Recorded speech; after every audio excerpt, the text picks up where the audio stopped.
Winston as Churchill, The World Crisis, Volume 1, Chapter 14, In the Narrow Seas. The surly drum beat terrible afar, with all the dreadful music of the war. Broome, The Seat of War in Flanders, 1710. I now have to chronicle a brilliant episode which came at a most timely moment and throughout which we enjoyed the best of good luck. My insistent desire to develop a minor offensive against the Germans in the Heligoland Bight led to conferences with Commodore Tyrwhitt, who commanded the light cruisers and destroyers of the Harwich striking force, and Commodore Keyes, the head of the submarine service, also stationed at Harwich. On August 23, Commodore Keyes called personally upon me at the Admiralty with a proposal for a well-organized drive commencing before dawn from inshore close to the enemy's coast. On the 24th, I presided at a meeting in my room between him and Commodore Tyrwhitt and the First Sea Lord and the Chief of the Staff. The plan which the two commodores then outlined was at once simple and daring. Since the first hours of the war, our submarines had prowled about in the Heligoland Bight. They had now accumulated during a period of 3 weeks accurate information about the dispositions of the enemy. They knew that he was in the habit of keeping a flotilla of destroyers attended by a couple of small cruisers, cruising and patrolling each night to the north of Heligoland, and that these were accustomed to be relieved shortly after daylight by a second flotilla which worked on a much less extended beat. They proposed to take 2 flotillas of our best destroyers and 2 light cruisers from Harwich by night and reach just before dawn a point inside the northern coast of the Heligoland Bight, not far from the island of Sylt. From this point they would make a left-handed scoop inshore, falling upon and chasing back the outcoming flotilla if they met it, and then would all turn together in a long line abreast westward towards home to meet and if possible destroy the incoming German flotilla. 6 British submarines in 2 divisions would take part in the operation so as to attack the German heavy ships should they come out, and 2 battle cruisers, the Invincible and New Zealand, then stationed at the Humber, would act as support. Such was in short the plan proposed by these officers and approved by the First Sea Lord. Action was fixed for the 28th. As soon as Sir John Jellicoe was informed of these intentions, he offered to send in further support 3 battle cruisers and 6 light cruisers. He did more. He sent Sir David Beatty. The result was a success which far exceeded the hopes of the Admiralty and produced results of a far-reaching character upon the whole of the naval war. At dawn on the 28th, Admiral Tyrwhitt's flotilla, led by the Arethusa and Fearless, reached their point of attack and, in the words of Admiral Scheer, broke into the Heligoland Bight. The enemy was taken by surprise. The weather near the land was increasingly misty. The Heligoland batteries came into action, but without effect. The German battleships and battle cruisers could not cross the bar of the outer Jade, owing to the tide till 1 p.m. Only the German light cruisers on patrol or close at hand in the Elbe or the Ems could come to the aid of their flotillas. A confused, dispersed and prolonged series of combats ensued between the flotillas and light cruisers and continued until after 4 o'clock in the afternoon. During all this time, the British light forces were rampaging about the enemy's most intimate and jealously guarded waters. Very little, however, turned out as had been planned. Owing to a mischance arising primarily from fault in Admiralty staff work, the message apprising Commodore Keyes and Tyrwhitt of the presence of Admiral Beatty with his additional battlecruisers and light cruisers did not reach them in time. Nor was Admiral Beatty aware of the areas in which the British submarines were working. Several awkward embarrassments followed from this and might easily have led to disastrous mistakes.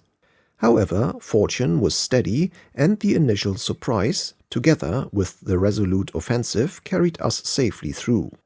The German light cruisers precipitately proceeding to the assistance of their flotillas and animated by the hopes of cutting off our own, ran into the British battle cruisers. Admiral Beatty, in spite not only of the risk of mines and submarines, but also, for all he could know, of meeting superior forces, had, with extraordinary audacity, led his squadron far into the Bight. 2 enemy cruisers, the Ariadne and Köln, were smashed to pieces by the enormous shells of the Lion and the Princess Royal. A third, the Mainz, was sunk by the light cruisers and destroyers. 3 others, the Frauenlob, Straßburg, and the Stettin, limped home with many casualties. 1 German destroyer was sunk. The rest, in the confusion and light mist, escaped, though several were injured. The good news trickled into the Admiralty during the day, but for some time we were very anxious about the Arethusa. A feed pipe had been smashed by a shell, and her steaming power was reduced to 7 or 8 knots. However, she returned unmolested to the Thames. Not a single British ship was sunk or indeed seriously injured, and our casualties did not exceed 35 killed and about 40 wounded, in spite of the fact that, in the words of the German Lieutenant Tollens, the English ships made the greatest efforts to pick up the survivors. 224 Germans, many desperately wounded, were rescued in circumstances of much danger by Commodore Keyes on the destroyer Lurcher, and brought to England. Considerably more than 1,000 Germans, including the flotilla admiral and the destroyer commodore, perished. A son of Admiral von Tirpitz was among the prisoners. Much more important, however, than these material gains was the effect produced upon the morale of the enemy.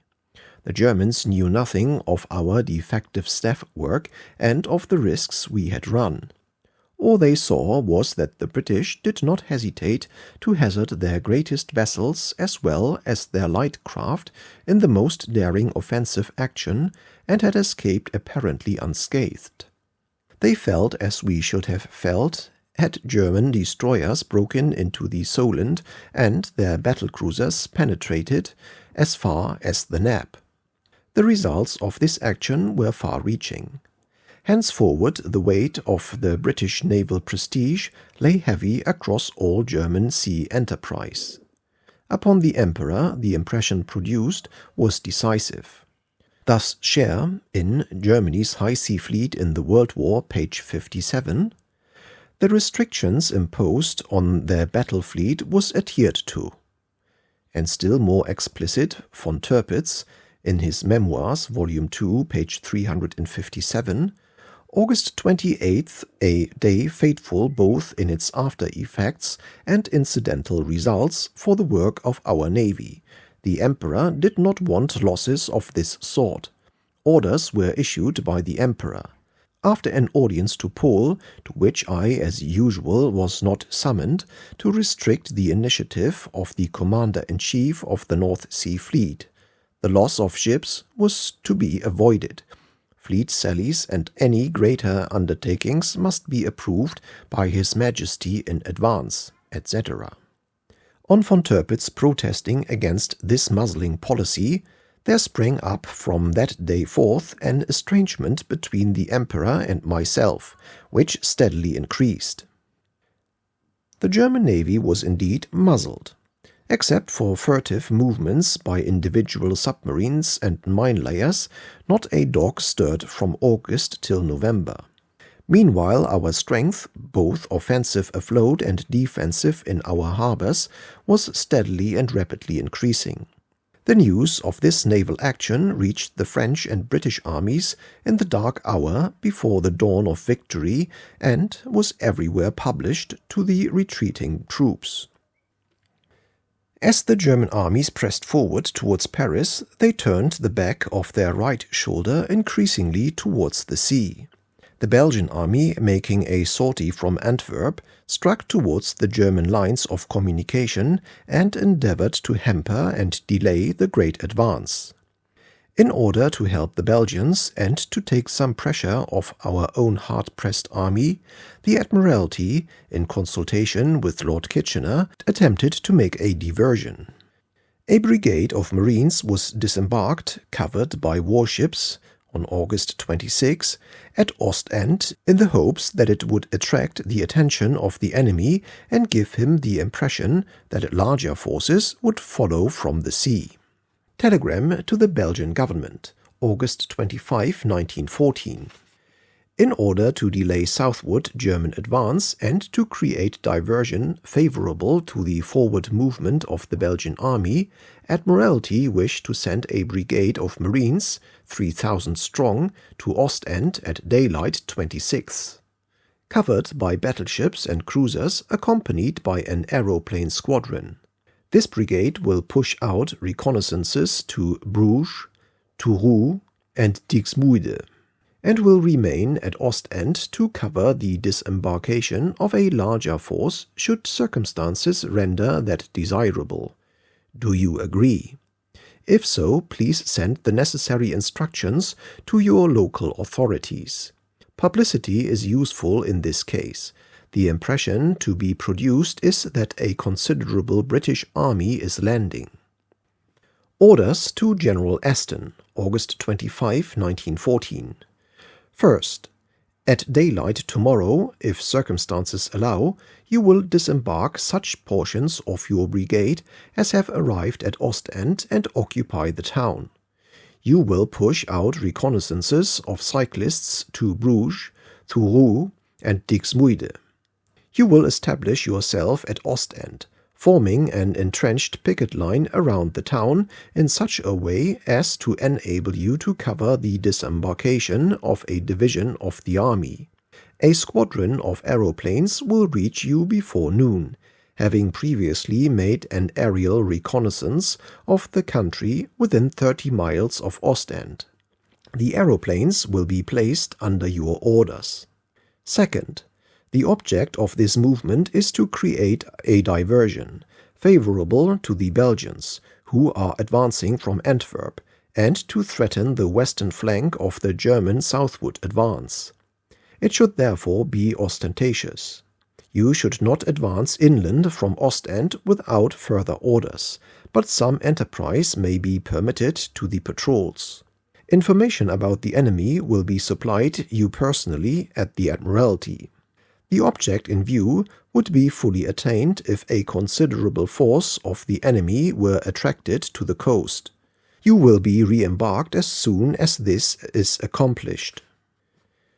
To give further publicity, I announced in the House of Commons that a British force had begun landing at Ostend.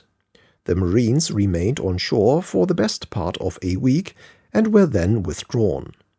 The old battleships and cruisers which covered them were no doubt in more danger from submarines than we thought at the time, but no mishap occurred. Nor was there any loss ashore or afloat. There was no means at the time of knowing whether this petty operation exercised any appreciable influence on German movements. We now know that it was certainly a factor. The head of the operations branch of the German General Staff, in his narrative, shows that the news of this landing reached main headquarters on August 30. He says, "One day countless British troops were said to have landed at Ostend and to be marching on Antwerp. On another, that there were about to be great sorties from Antwerp. Even landings of Russian troops, 80,000 men, at Ostend were mentioned. At Ostend, a great entrenched camp for the English was in preparation." General Dupont, the French Director of Military Intelligence, goes much further and ranks the Belgian sortie as a culminating element in the German decision to make a general retreat, taken on September 3. But this is clearly an exaggeration. An unbroken chain of events drew the Admiralty again to the Belgian coast, and to explain this, a digression is necessary. Before the war, the British Air Force was divided into the Royal Flying Corps and the Royal Naval Air Service, the former of which were to be concerned with aeroplanes and the latter with hydro-aeroplanes, or seaplanes, as I christened them for short. The War Office claimed on behalf of the Royal Flying Corps complete and sole responsibility for the aerial defense of Great Britain. But owing to the difficulties of getting money, they were unable to make any provision for this responsibility, every aeroplane they had being earmarked for the expeditionary force. Seeing this and finding myself able to procure funds by various shifts and devices, I began in 1912 and 1913 to form, under the Royal Naval Air Service, flights of aeroplanes as well as of seaplanes for the aerial protection of our naval harbors, oil tanks, and vulnerable points, and also for a general strengthening of our exiguous and inadequate aviation. In consequence, I had in my own hand, on the eve of the war, 50 efficient naval machines, or about 1/3 of the number in possession of the army. The War Office viewed this development with disfavor, and claimed that they alone should be charged with the responsibility for home defense. When asked how they proposed to discharge this duty, they admitted sorrowfully that they had not got the machines and could not get the money. They adhered, however, to the principle. When the war began, the situation foreseen arose. The whole of the military aeroplanes went to France at once with the expeditionary force, and not a single squadron or even an effective machine remained to guard British vulnerable points from German aerial attack. The Admiralty was, however, found provided with a respectable force of its own, which immediately took over the protection of our dockyards and patrolled our shores in connection with the Coast Watch. As the Germans overran Belgium and all the Channel ports were exposed, the danger of air attacks upon Great Britain became most serious and real. Zeppelins had already cruised over Antwerp, and it was known that London was in range of the Zeppelin sheds at Düsseldorf and Cologne. To meet this danger, there was nothing except these naval aeroplanes the Admiralty had been able to scrape and smuggle together. On September 3, Lord Kitchener asked me in Cabinet whether I would accept, on behalf of the Admiralty, the responsibility for the aerial defense of Great Britain, as the War Office had no means of discharging it. I thereupon undertook to do what was possible with the wholly inadequate resources which were available. There were neither anti-aircraft guns nor searchlights, and though a few improvisations had been made, nearly a year must elapse before the efficient supplies necessary could be forthcoming. Meanwhile, at any moment, half a dozen Zeppelins might arrive to bomb London or, what was more serious, Chatham, Woolwich, or Portsmouth. I rated the Zeppelin much lower as a weapon of war than almost anyone else. I believed that this enormous bladder of combustible and explosive gas would prove to be easily destructible. I was sure the fighting aeroplane, rising lightly laden from its own base, armed with incendiary bullets, would harry, rout, and burn these gaseous monsters. I had proclaimed this opinion to the House of Commons in 1913, using the often-quoted simile of the hornets. I therefore did everything in my power in the years before the war to restrict expenditure upon airships and to concentrate our narrow and stinted resources upon aeroplanes.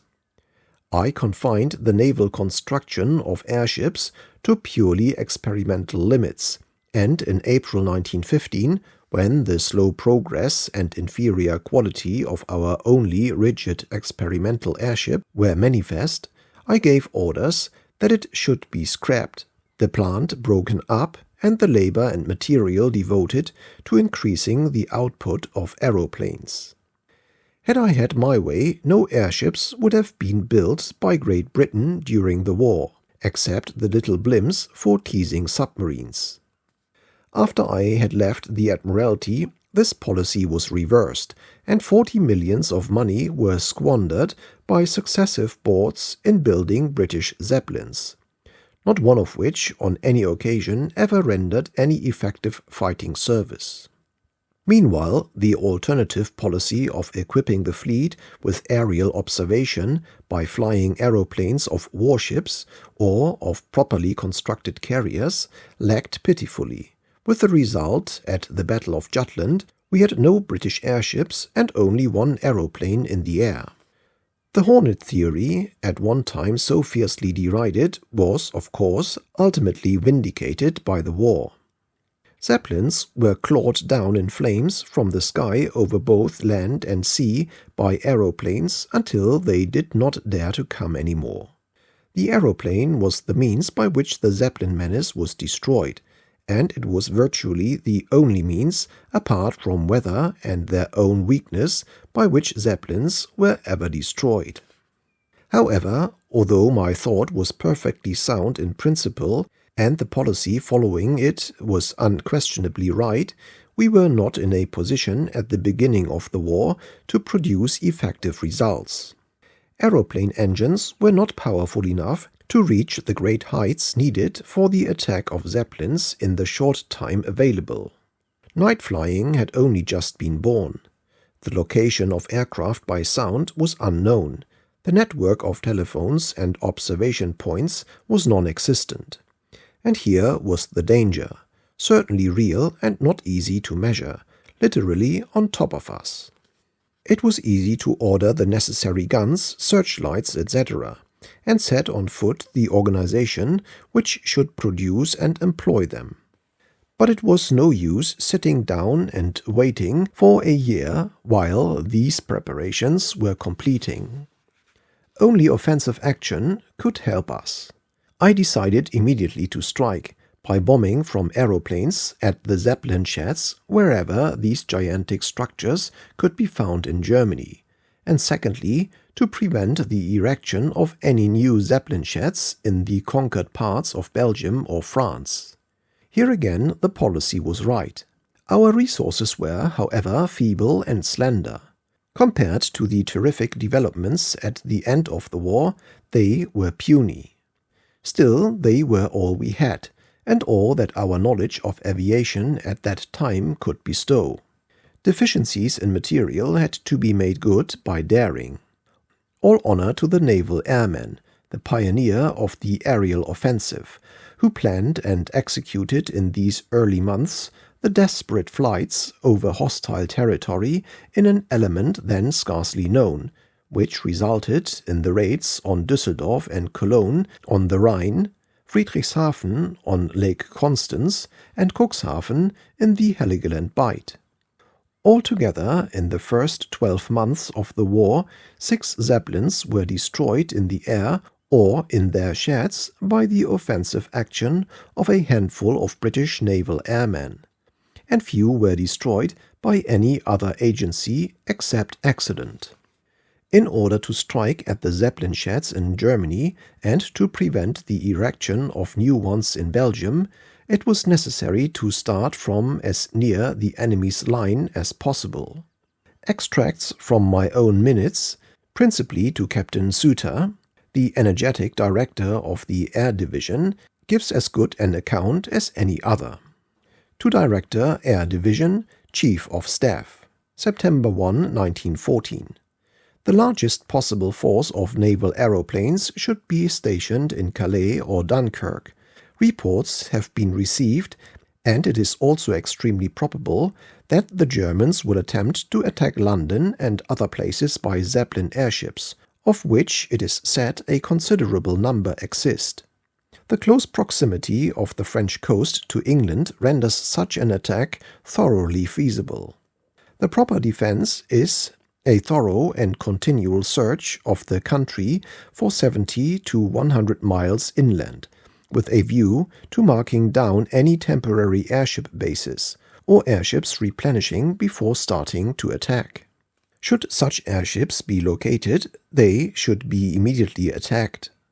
Commander Sampson, with Major Girard as second in command, will be entrusted with this duty, and the Director of Air Division will take all steps to supply them with the necessary pilots, aeroplanes, and equipment. To Secretary, Director of Air Division, 3rd Sea Lord, September 3, 1914. Aerial searchlights must immediately be got ready for use in conjunction with the aerial guns. Propose me without delay the quickest means of meeting this need, with estimates of time and money. At least 30 or 40 aerial searchlights are required. Vernon should cooperate. Footnote: The Naval Torpedo School Center. End of footnote. Drastic and energetic action is required.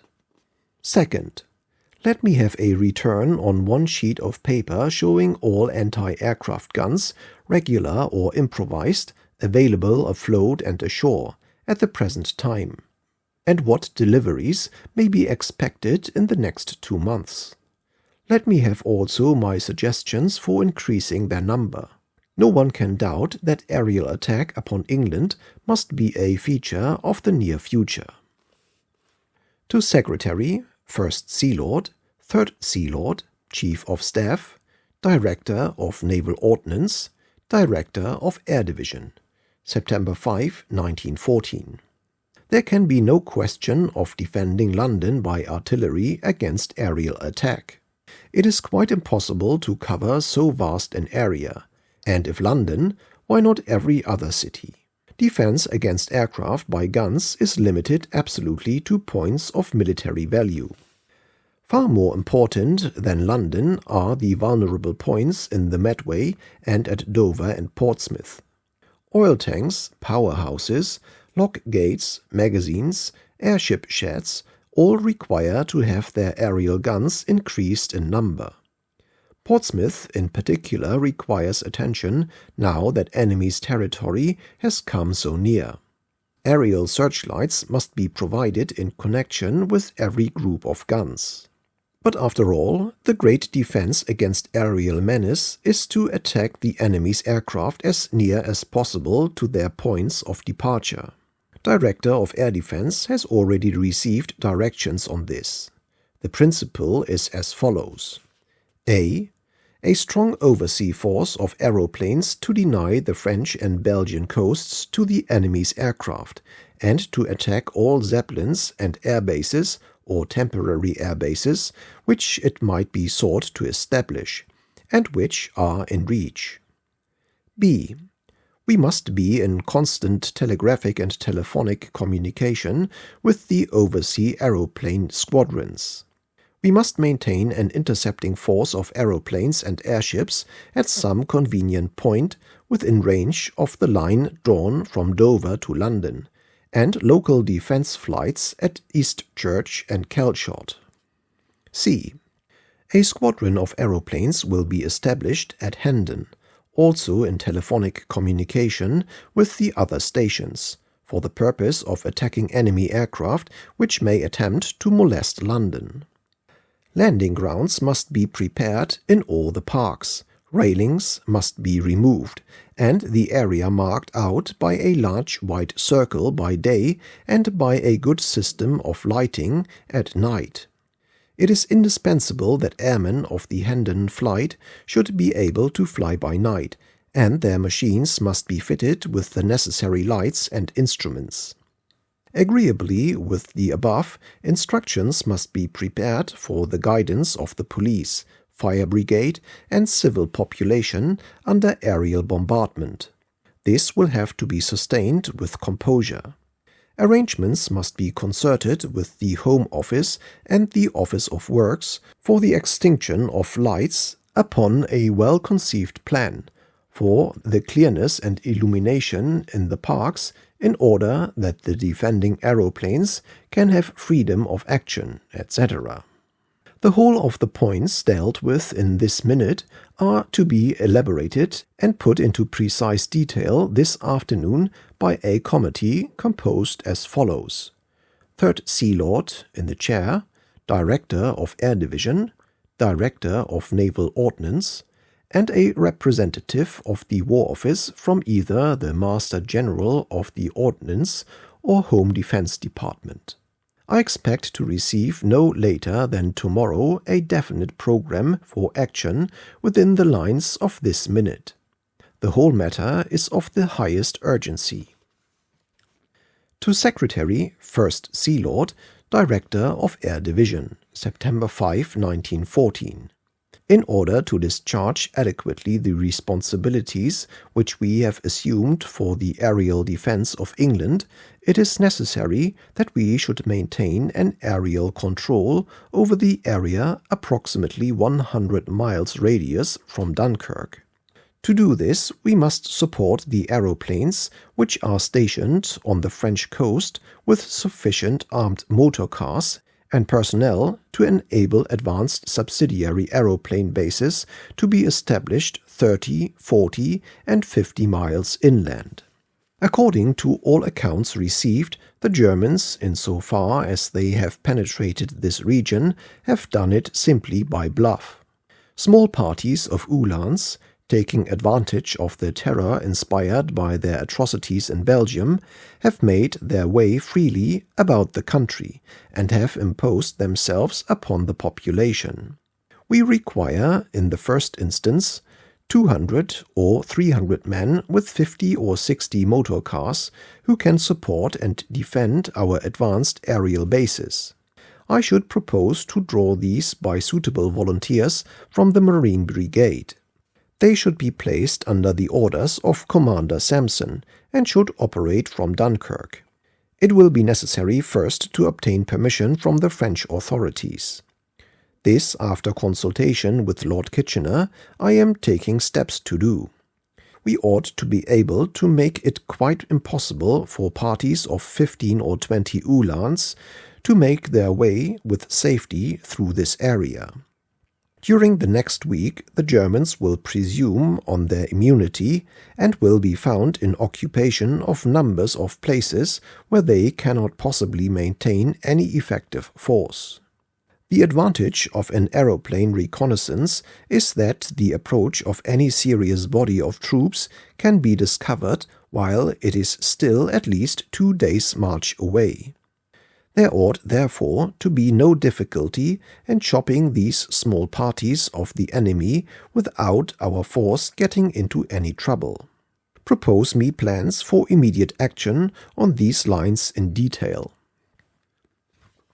To Secretary, Director of Naval Ordnance, Director of the Air Division, October 2, 1914.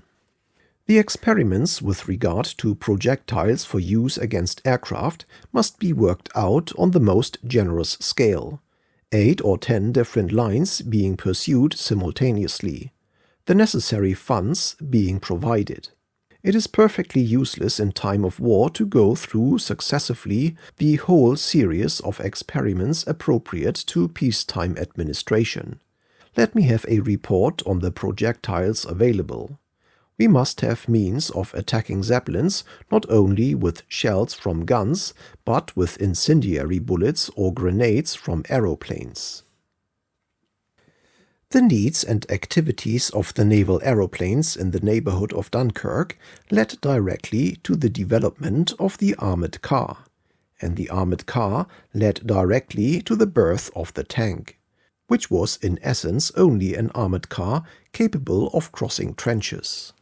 Almost immediately after the German inroad into Belgium, I received accounts of the remarkable work done by a Belgian motor car, hastily equipped with armor and a machine gun, in shooting down and driving back the numerous Uhlans with which the enemy were seeking to overrun the country.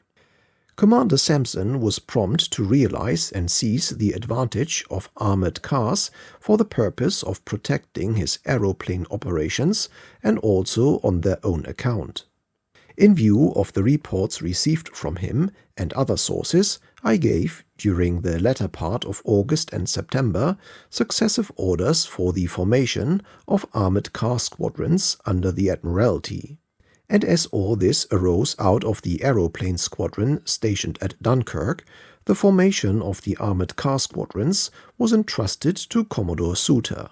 In this task this officer displayed great energy, and in a very short time no less than 7 or 8 squadrons were called into being, based on the purchase of all the Rolls-Royce cars that were available and rapidly improvised armor protection.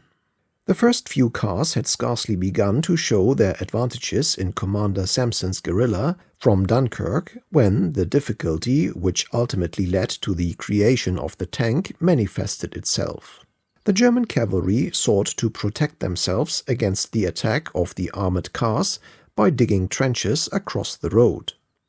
To meet this, I gave the following directions. To Colonel Ollivant, Director of Air Division, Royal Naval Division Administration. September 23, 1914.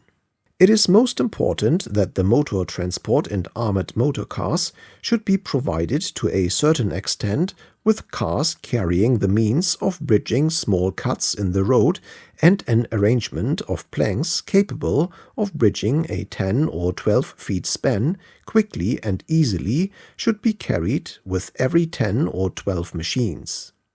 A proportion of tools should also be supplied. Let me have proposals at once. Footnote. The first design of the tank made at my request by General Bacon in September 1914 carried a bridge in front, which, on arriving at a trench it dropped, passed over, and automatically raised behind it. End of footnote. Other conditions, however, swept down upon us very quickly, and by the middle of October, after the events to be narrated in the next chapters, the trench lines on both sides reached the sea and became continuous over the whole front.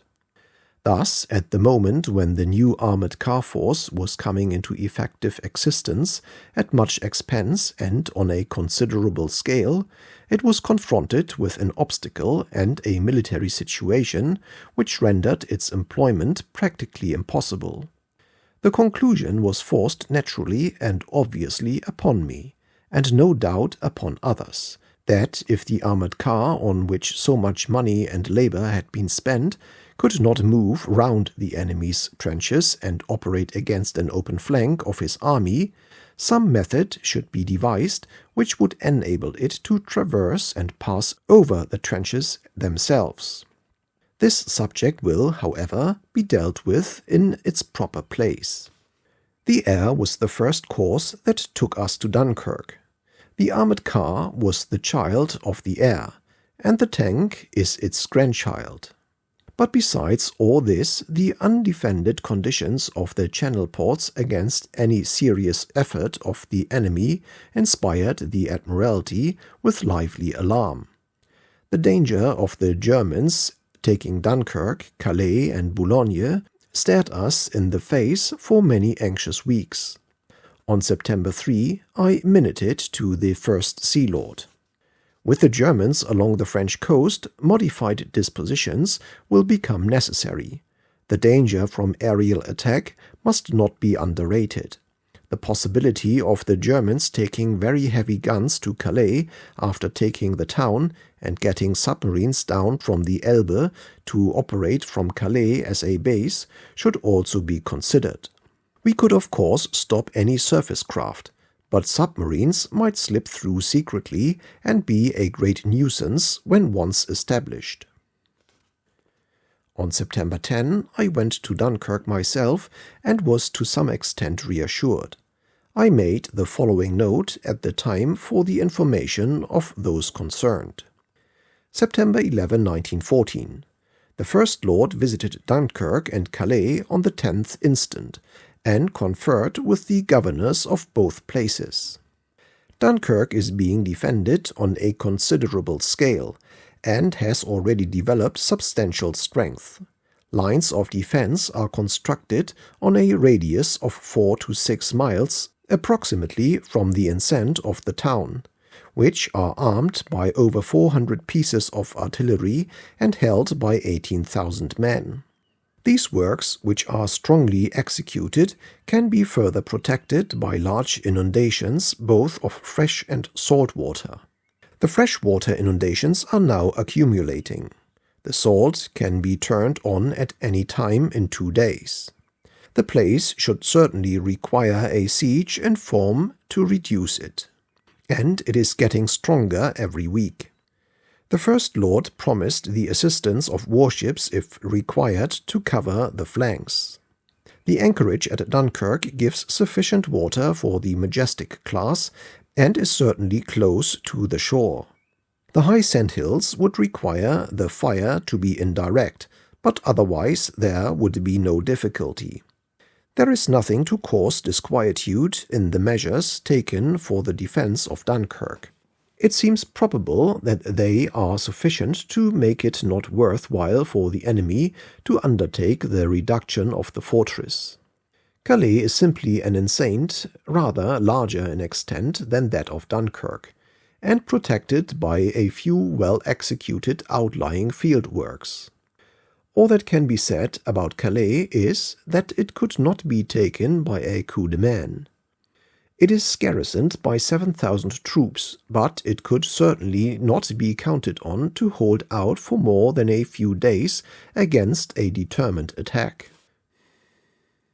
On September 16, Marshal Joffre telegraphed to Lord Kitchener asking whether a brigade of Marines could not be sent to Dunkirk to reinforce the garrison and to confuse the enemy with the idea of British as well as French forces being in this area. Lord Kitchener asked me whether the Admiralty would help in this matter. I agreed to send the brigade if he would also send some yeomanry cavalry for its local protection. He sent a regiment. I was thus led, though by no means unwillingly, into accepting a series of minor responsibilities of a very direct and personal kind, which made inroads both upon my time and thought, and might well, though I claim they did not, have obscured my general view. I formed a small administration to handle the business, in which Colonel Ollivant was the moving spirit. Footnote: an officer of the General Staff who had been attached at my request in 1913 to the Admiralty War Staff in order to promote an effective liaison between the two staffs. This very gifted officer rendered us invaluable service. He died prematurely after the hardships of the war, throughout the whole of which he served with distinction in situations of responsibility and danger. End of footnote. On his suggestion, we took 50 motor omnibuses from the London streets so as to make our Marines as mobile as possible, and very soon we had British detachments ostentatiously displaying themselves in Ypres, Lille, Tournai, and Douai. Many risks were run by those engaged in these petty operations, first under General Aston, and subsequently, when his health had failed, under General Paris. No mishap occurred either to the Marines or to the yeomanry. They played their part in the general scheme without loss or misadventure. It was, however, with sincere relief that a month later, on the arrival of the leading troops of Sir John French's army in the neighbourhood, I transferred these detachments to the Commander-in-Chief, and divested myself of anxieties which, though subsidiary, were burdensome. Looking back with after-knowledge and increasing years, I seem to have been too ready to undertake tasks which were hazardous or even forlorn. Taking over responsibility for the air defense of Great Britain when resources were practically non-existent and formidable air attacks imminent was from a personal point of view some love but little policy. The same is true of the Dunkirk guerrilla. Still more is it true of the attempt to prolong the defense of Antwerp, which will be related in the next chapter. I could, with perfect propriety, indeed with unanswerable reasons, have in every one of these cases left the burden to others. I believed, however, that the special knowledge which I possessed and the great and flexible authority which I wielded in this time of improvisation would enable me to offer less unsatisfactory solutions of these problems than could be furnished in the emergency by others in less commanding positions. I could at that time give directions over a very large and intricate field of urgent and swiftly changing business, which were acted upon immediately by a great variety of authorities who otherwise would have had no common connecting centre. So I acted for their best, with confidence in the loyalty of my colleagues, in the goodwill of the public, and, above all, in my own judgment, which I seemed to see confirmed from day to day by many remarkable events. This chapter, which began with good luck and success, must end, however, with misfortune. The original war orders had been devised to meet the situation on the outbreak of hostilities. They placed the pieces on the board in what we believed to be the best array, and left their future disposition to be modified by experience. Under these orders, the 7th Cruiser Squadron in the 3rd Fleet, consisting of the old cruisers of the Bacchante class, Bacchante, Euryalus, the flagship, Cressy, Aboukir, Hogue, was based on the Nore, in order to ensure the presence of armoured ships in the southern approaches of the North Sea and eastern entrance to the Channel, and to support the 1st and 3rd flotillas operating in that area from Harwich. The object of these flotillas was to keep the area south of the 54th parallel clear of enemy torpedo craft and mine layers. The cruiser force was to support them in the execution of these duties, and also, with the flotillas, to keep a close watch over enemy war vessels and transports in order that their movement may be reported at the earliest moment. This very necessary patrol had accordingly been maintained day after day without incident of any kind happening, and we had now been 6 weeks at war. In war all repetitions are perilous. You can do many things with impunity if you do not keep on doing them over and over again. It was no part of my duty to deal with the routine movements of the fleet and its squadrons, but only to exercise a general supervision. I kept my eyes and ears open for every indication that would be useful, and I had many and various sources of information. On September 17, during my visit to the Grand Fleet, I heard an expression used by an officer which instantly arrested my attention. He spoke of the live-bait squadron. I demanded what was meant, and was told that the expression referred to these old cruisers patrolling the narrow waters in apparently unbroken peace. I thereupon reviewed the whole position in this area. I discussed it with Commander Tyrwhitt and with Commodore Keyes. The next morning I addressed the following minute to the First Sea Lord. To Secretary, First Sea Lord, September 18, 1914. The force available for operation in the narrow seas should be capable of minor action without the need of bringing down the Grand Fleet. To this end, it should have effective support either by 2 or 3 battle cruisers or battleships of the Second Fleet working from Sheerness. This is the most efficiently air- and destroyer-patrolled anchorage we possess. They can lie behind the boom and can always be at sea when we intend a raid. Battle cruisers are much to be preferred. The Bacchantes ought not to continue on this beat. The risk to such ships is not justified by any services they can render. The narrow seas, being the nearest point to the enemy, should be kept by a small number of good modern ships. The Bacchantes should go to the western entrance of the channel and set Bethel's battleships, and later Wemyss's cruisers, free for convoy and other duties. The first 4 Arethusas should join the flotillas of the narrow seas. I see no sufficient reason to exchange these flotillas, now that they know their work, with the northern ones. As the M-boats are delivered, they should be formed into a separate half-flotilla and go north to work with the Grand Fleet. The King Alfred should pay off and be thoroughly repaired. Prince Louis immediately agreed and gave directions to the Chief of the Staff to make the necessary redistribution of forces. With this I was content, and I dismissed the matter from my mind, being sure that the orders given would be complied with at the earliest moment. Before they could take effect, disaster occurred. Pending the introduction of the new system, the Admiralty War Staff carried on with the old. The equinoctial weather was, however, so bad that the destroyer flotillas were ordered back to harbour by the admiral commanding the Bacchante squadron. That officer, however, proposed to continue his patrol in the Dogger area with the cruisers alone. The Admiralty War Staff acquiesced in the principle of these arrangements, but on the 19th instructed him to watch instead the Broad 14s.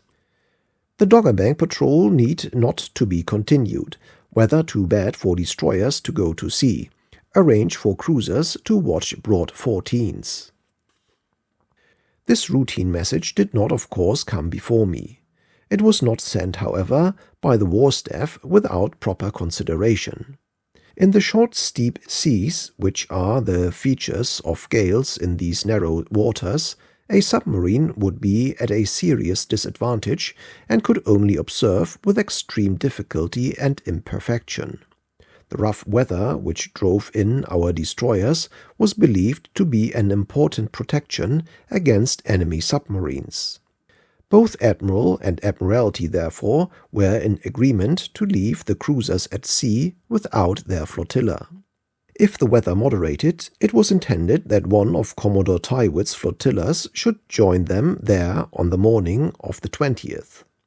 The sea, however, continued so high on the 20th that the flotilla led by the Fearless had to turn back to Harwich.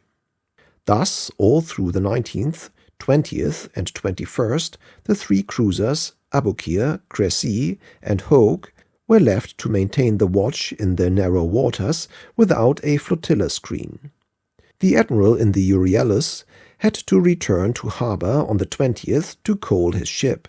He left the squadron in command of the senior captain after enjoining special precautions.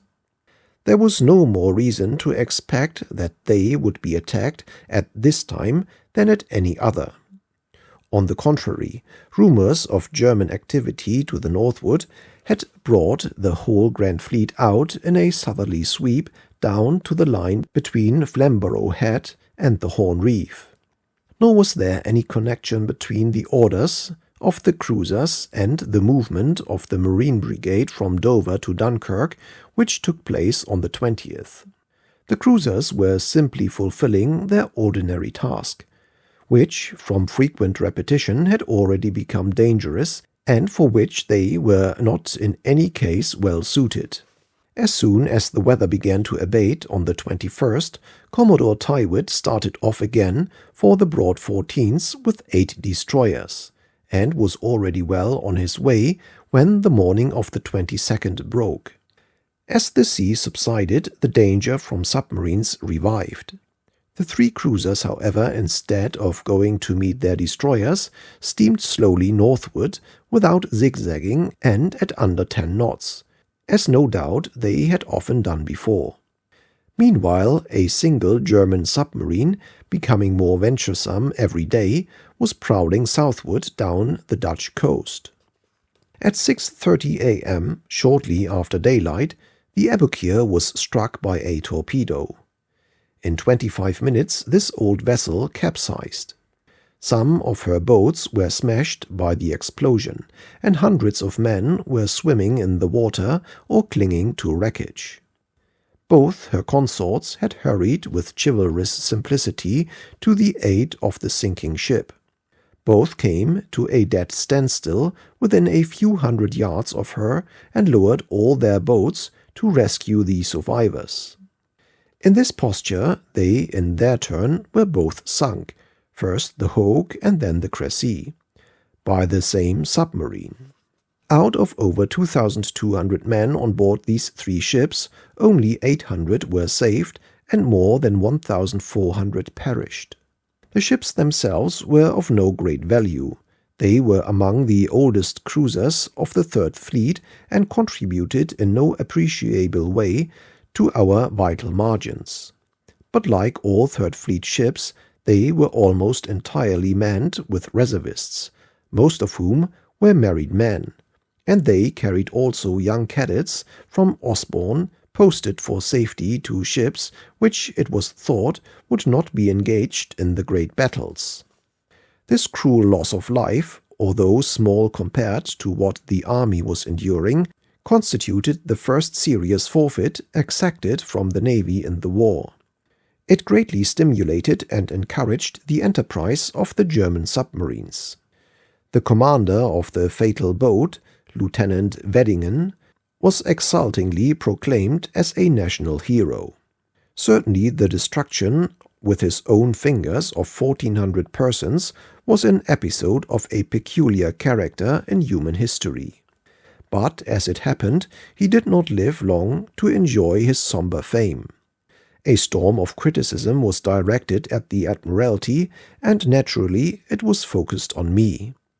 He was an instance of the disaster which followed from the interference of a civilian minister in naval operations and the overriding of the judgment of skillful and experienced admirals. The writer, Mr. Thomas Gibson Bowles, of a small but venomous brochure which was industriously circulated in influential circles in London, did not hesitate to make this charge in the most direct form, and it was repeated in countless innuendos throughout the British press.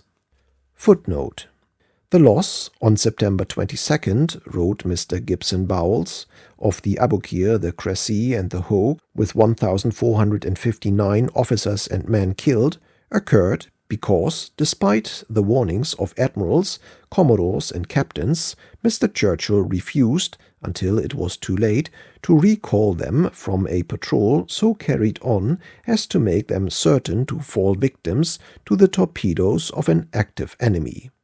End of footnote. I did not, however, think it possible to make any explanation or reply.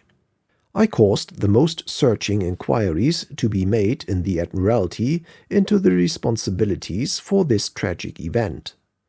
The necessary court of inquiry was convened.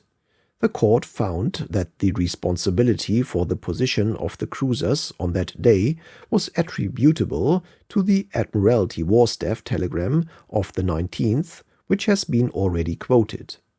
The First Sea Lord held that this was a reflection upon the Admiralty by a subordinate court, but it seemed to me that the criticism was just and that it should stand.